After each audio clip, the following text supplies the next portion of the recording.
El que voy a leer se llama La viuda de Montiel.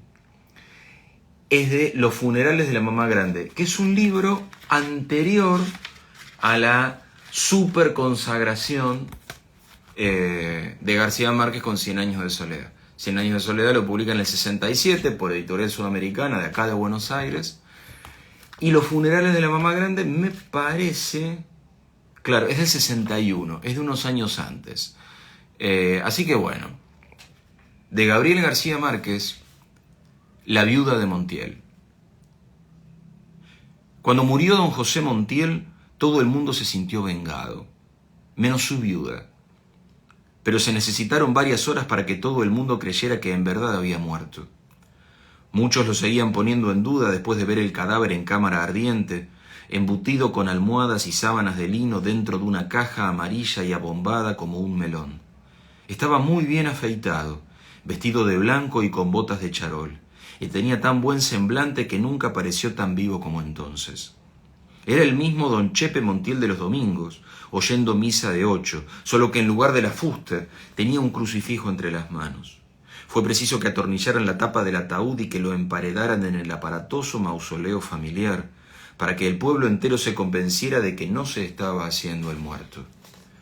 Después del entierro, lo único que a todos pareció increíble, menos a su viuda, fue que José Montiel hubiera muerto de muerte natural. Mientras todo el mundo esperaba que lo acribillaran por la espalda en una emboscada, su viuda estaba segura de verlo morir de viejo en su cama, confesado y sin agonía, como un santo moderno.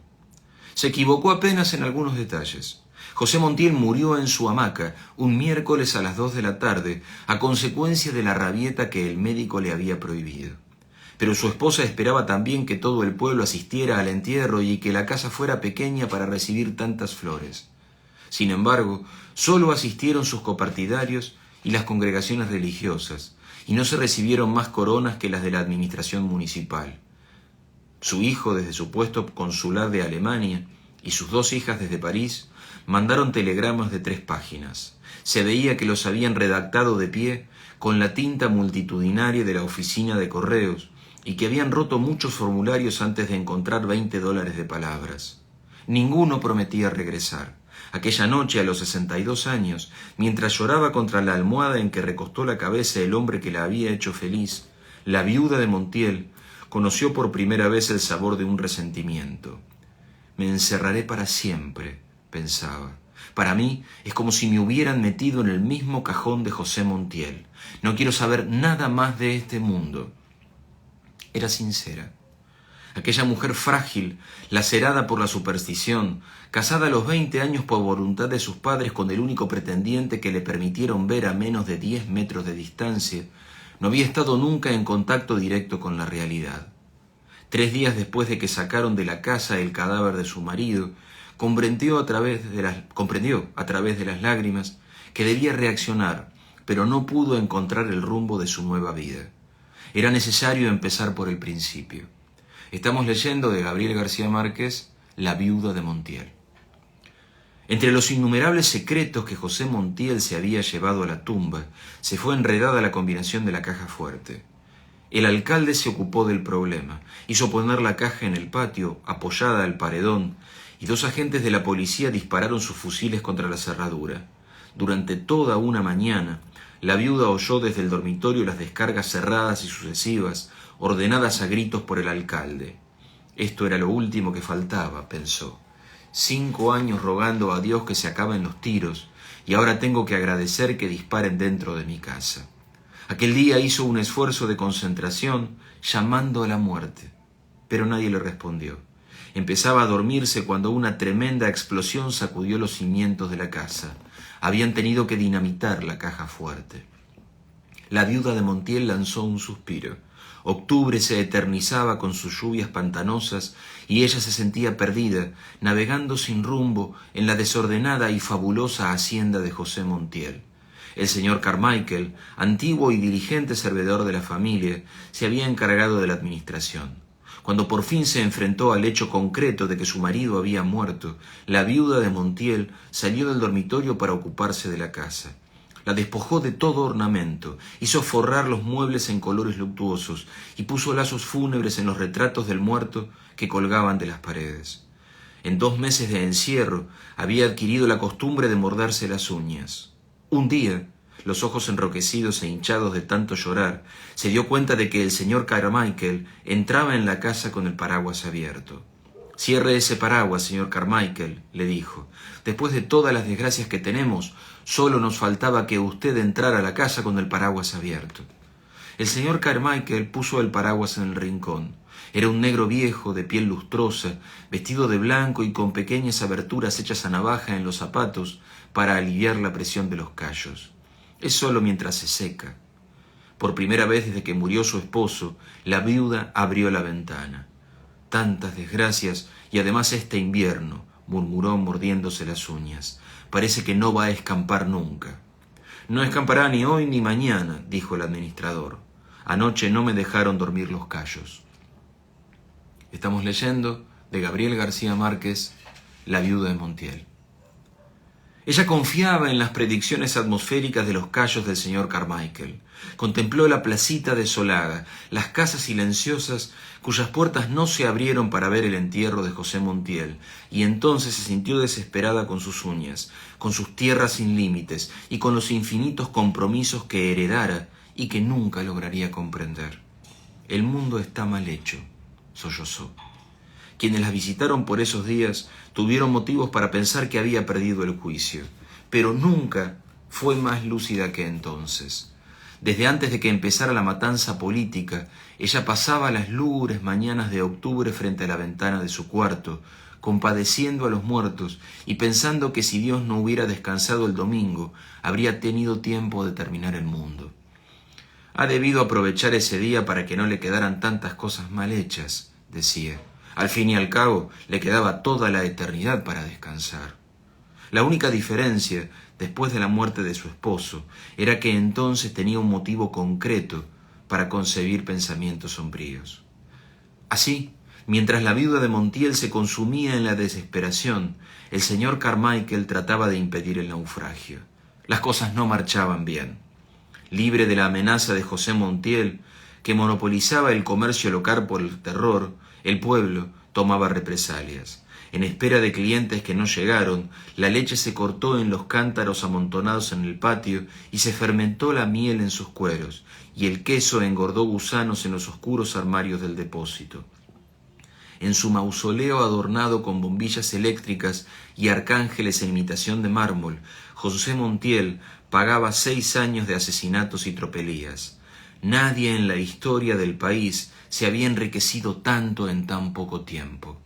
Cuando llegó al pueblo el primer alcalde de la dictadura, José Montiel era un discreto partidario de todos los regímenes, que se había pasado la mitad de la vida en calzoncillos, sentado a la puerta de su piladora de arroz. En un tiempo disfrutó de una cierta reputación de afortunado y buen creyente, porque prometió en voz alta regalar al templo un San José de tamaño natural si se ganaba la lotería, y 2 semanas después se ganó 6 fracciones y cumplió su promesa. La primera vez que se le vio usar zapatos fue cuando llegó el nuevo alcalde, un sargento de la policía, zurdo y montaraz, que tenía órdenes expresas de liquidar la oposición. José Montiel empezó por ser su informador confidencial, aquel comerciante modesto cuyo tranquilo humor de hombre gordo no despertaba la menor inquietud, discriminó a sus adversarios políticos en ricos y pobres. A los pobres los acribilló la policía en la plaza pública. A los ricos les dieron un plazo de 24 horas para abandonar el pueblo. Planificando la masacre, José Montiel se encerraba días enteros con el alcalde en su oficina sofocante, mientras su esposa se compadecía de los muertos. Cuando el alcalde abandonaba la oficina, ella le cerraba el paso a su marido. «Ese hombre es un criminal», le decía. «Aprovecha tus influencias en el gobierno para que se lleven a esa bestia que no va a dejar un ser humano en el pueblo». Y José Montiel, tan atareado en esos días, la apartaba sin mirarla diciendo: «No seas pendeja». En realidad, su negocio no era la muerte de los pobres, sino la expulsión de los ricos. Después de que el alcalde les perforaba las puertas a tiros y les ponía el plazo para abandonar el pueblo, José Montiel les compraba sus tierras y ganados por un precio que él mismo se encargaba de fijar. «No seas tonto», le decía su mujer, «te arruinarás ayudándolos para que no se mueran de hambre en otra parte, y ellos no te lo agradecerán nunca». Y José Montiel, que ya ni siquiera tenía tiempo de sonreír, la apartaba de su camino, diciendo: «Vete para tu cocina y no me friegues tanto». A ese ritmo, en menos de un año estaba liquidada la oposición, y José Montiel era el hombre más rico y poderoso del pueblo. Mandó a sus hijas para París, consiguió a su hijo un puesto consular en Alemania y se dedicó a consolidar su imperio. Pero no alcanzó a disfrutar 6 años de su desaforada riqueza. Después de que se cumplió el primer aniversario de su muerte, la viuda no oyó crujir la escalera, sino bajo el peso de una mala noticia. Alguien llegaba siempre al atardecer. «Otra vez los bandoleros», decían. «Ayer cargaron con un lote de 50 novillos». Inmóvil en el mecedor, mordiéndose las uñas, la viuda de Montiel solo se alimentaba de su resentimiento. «Yo te lo decía, José Montiel», decía hablando sola, «este es un pueblo desagradecido, aún estás caliente en tu tumba y ya todo el mundo nos volteó la espalda». Estamos leyendo de Gabriel García Márquez, La viuda de Montiel, y nos quedan 3 páginas. Nadie volvió a la casa. El único ser humano que vio en aquellos meses interminables en que no dejó de llover fue el perseverante señor Carmichael, que nunca entró a la casa con el paraguas cerrado. Las cosas no marchaban mejor. El señor Carmichael había escrito varias cartas al hijo de José Montiel. Le sugería la conveniencia de que viniera a ponerse al frente de los negocios y hasta se permitió hacer algunas consideraciones personales sobre la salud de la viuda. Siempre recibió respuestas evasivas.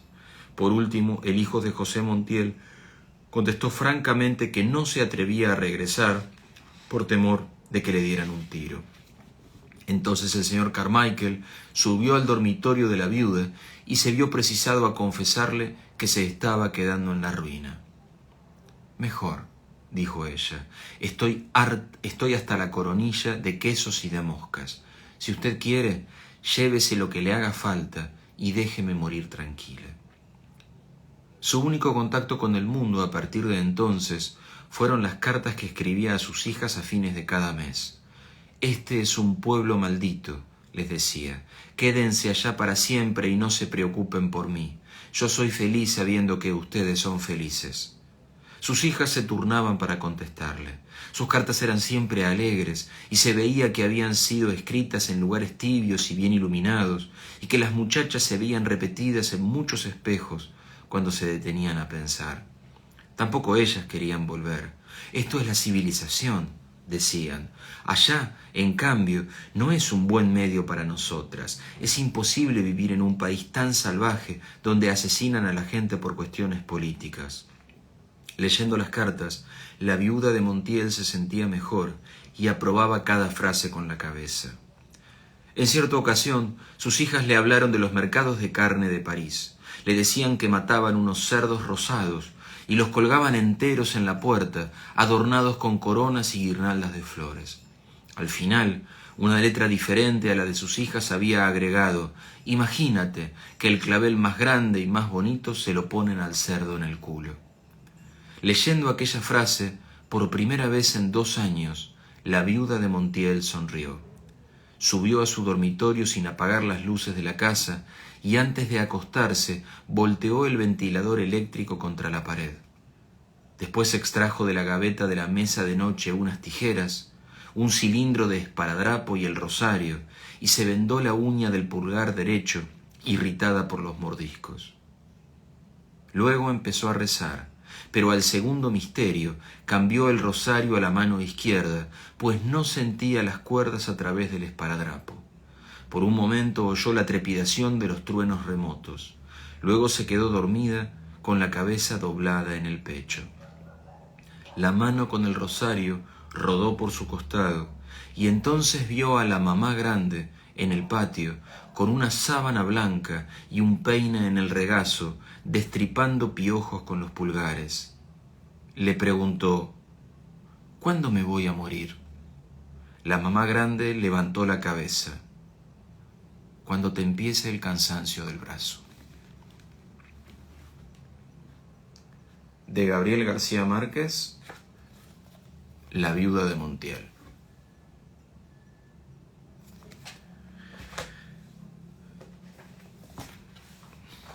Está bueno.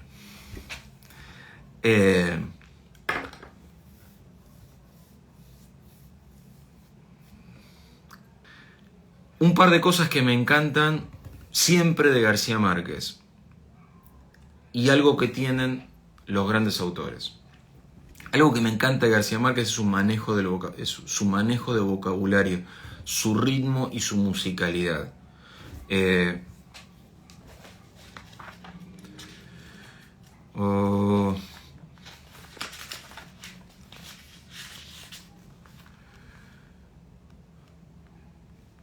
Segunda oración, muchos lo seguían poniendo en duda, lo de la muerte de Montiel, después de ver el cadáver en cámara ardiente, embutido con almohadas y sábanas de lino dentro de una caja amarilla y abombada como un melón.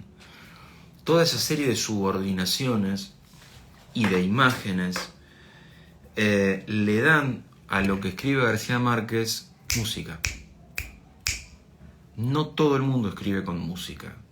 Cuando digo música me refiero, hay color y hay ritmo.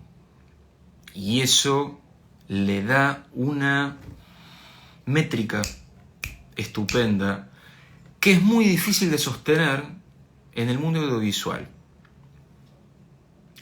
En lo personal, me da la sensación de que en general las adaptaciones audiovisuales a las novelas de García Márquez no han sido tan felices como sus libros. Y creo entender dónde radica una enorme dificultad. Que no hay manera de trasladar esa musicalidad de la narración literaria a algo que está construido con imágenes, personas y diálogos.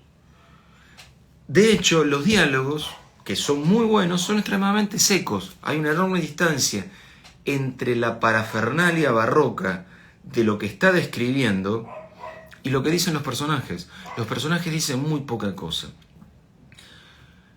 Otra cosa que tienen los grandes autores, y a mí me gusta mucho, es todo lo que retroceden, y eso lo he hablado muchas veces acá, pensando en aquellos de ustedes a quienes les gusta escribir o a quienes quieren escribir. Fíjense cómo se contiene el narrador. En las primeras páginas desconocemos casi todo de Montiel y de su viuda. Y después el cuento se abre como en un doble plano, porque nos cuenta quién fue este Montiel. Y nos construye el personaje de la viuda. Pero en ningún lugar dice: la viuda de Montiel es la típica mujer de clase media de principios del siglo XX, en una sociedad machista que delega en su marido y ve la realidad. No necesita decirlo. Te lo deja para que vos lo construyas cuando en un simple diálogo, ella, que sabe que digamos, ve lo que pasa en el pueblo, lo dice a su marido: no te lo van a agradecer, todos estos ricos a los que vos les ofrecés mantenerlos en el exilio, no te lo van a agradecer. Esa ingenuidad, la ingenuidad de la viuda y lo sanguinario y calculador del tipo, presentan una tensión estupenda, pero García Márquez te la presenta, no te la cuenta, no te la explica. Eso es clave. Que no nos expliquen. Así como que no nos bajen línea suele ser otro mandamiento de los lectores. Me permito enarbolar ese mandamiento. Contaba una historia, no me bajes línea, yo pienso por mi cuenta. No me sobreexpliques, es otro. Y me parece que está estupendamente bien logrado. Y es hermoso el final. Es hermoso el final, esa mamá grande que está revoloteando por el libro, por los distintos cuentos de los funerales de la mamá grande, que aparece como una aparición mientras están esos truenos lejanos, y esa imagen final de la mujer vendándose una mano porque se sigue comiendo las uñas 2 años después de la muerte de su marido, que pregunta a esa aparición cuándo se va a morir y recibe una respuesta.